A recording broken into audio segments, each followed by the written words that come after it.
Across America, the music that built jazz, blues, and rock was not born in studios or written into contracts. It emerged in Black churches, juke joints, and crowded rooms after hard days' work. While you probably know the names who made millions from these sounds, almost nobody asked how Black creativity was boxed in as race music and blocked from the mainstream.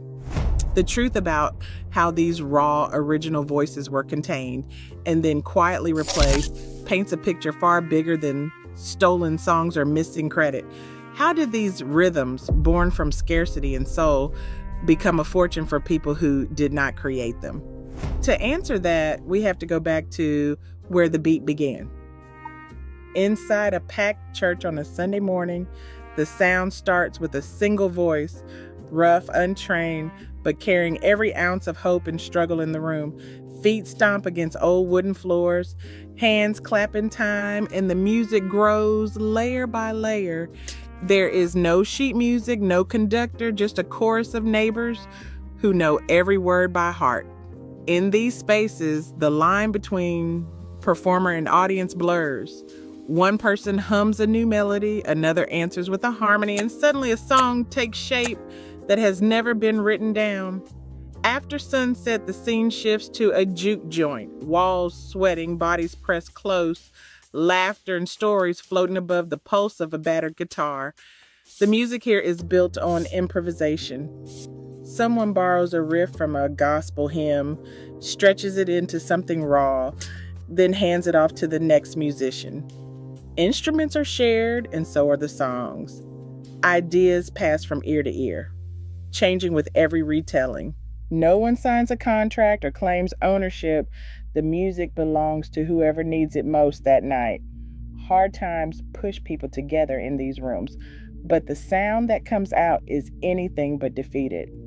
Every note is a record of survival, shaped by hands that worked all day and voices that refused to be quiet.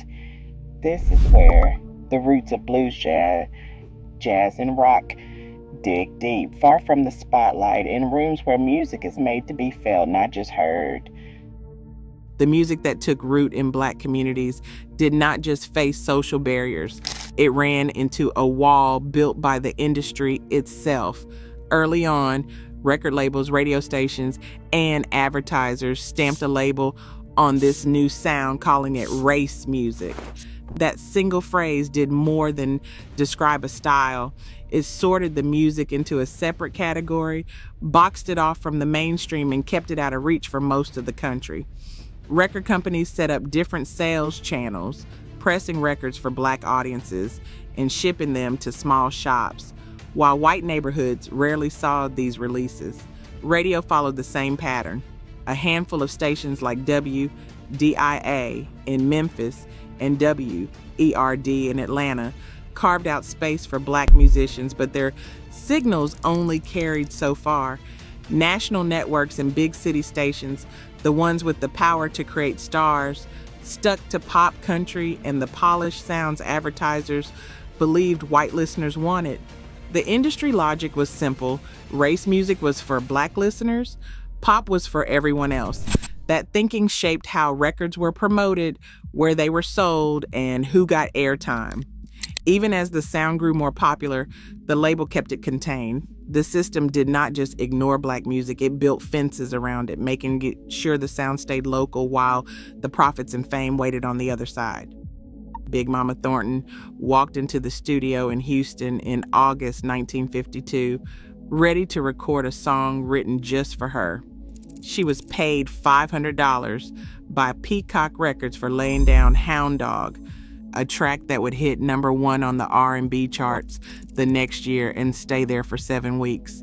Her voice on that recording was pure fire, rough and fearless, carrying every ounce of heartbreak and swagger the song demanded. But when the session ended and the money changed hands, that was the last real payday she saw from it. The contract did not include royalties, publishing, or any piece of the future. 4 years later, Elvis Presley recorded his own version for RCA.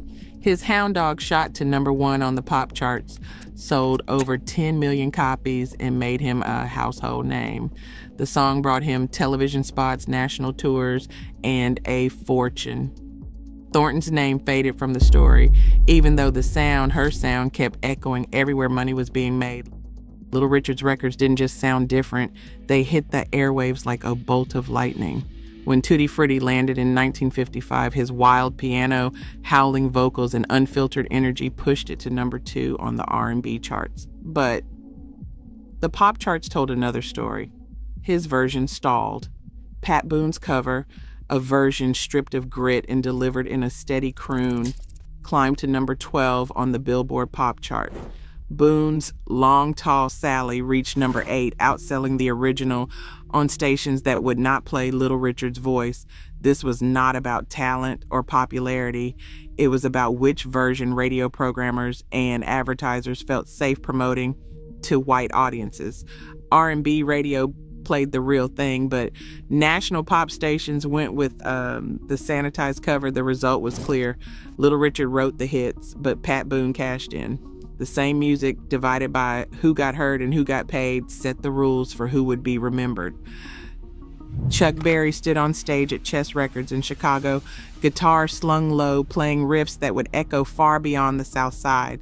His sharp driving style, part blues, part country, all attitude, became the foundation for a new kind of rock and roll.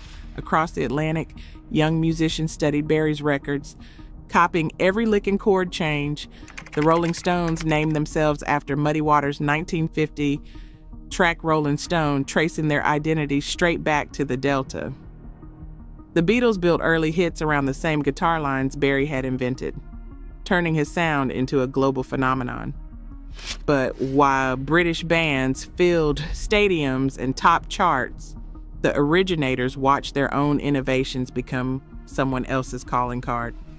Berry's riffs and Waters' raw slide guitar left fingerprints on nearly every major act of the 1960s, yet their names faded from the headlines as their music became a worldwide commodity. The sound traveled, but ownership rarely followed. Contracts decided who got paid and who disappeared. For most Black artists, the fine print was a trap. Labels handed out work-for-hire agreements, which meant the company, not the musician, owned the song, the recording, and every dollar that came after. Even if a record became a hit, the original artist saw little beyond a one-time fee. Publishing rights, which control who profits when a song is played or covered, were often signed away for pennies or buried under complicated legal language. Studio time, promotion, and travel costs were deducted from royalties before the artist saw a cent, if they saw anything at all. Willie Dixon, one of the great blues songwriters, spent decades watching his work fuel the rise of rock giants.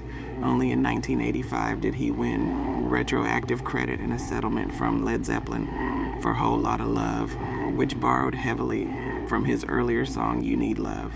By then, Zeppelin had already made millions. The paperwork decided the winners long before the music ever hit the airwaves. National radio and television networks held the keys to mass exposure, but those doors only opened for a select few. The 3 major radio networks, NBC, CBS, and ABC, controlled the airwaves through coast-to-coast affiliates, reaching millions of households every night.